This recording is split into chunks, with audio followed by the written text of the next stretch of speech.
Heatwave के खतरे के पेश नज़र पीडीआई में पंजाब ने स्कूलों के औकात-ए-कार तब्दील और मौसम गर्मा के सिलसिले में छुट्टियों का ऐलान कर दिया।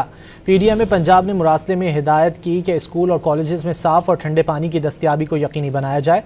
बच्चों को हल्के ढीले ढाले कपड़े इस्तेमाल करने की तलकीन की गई।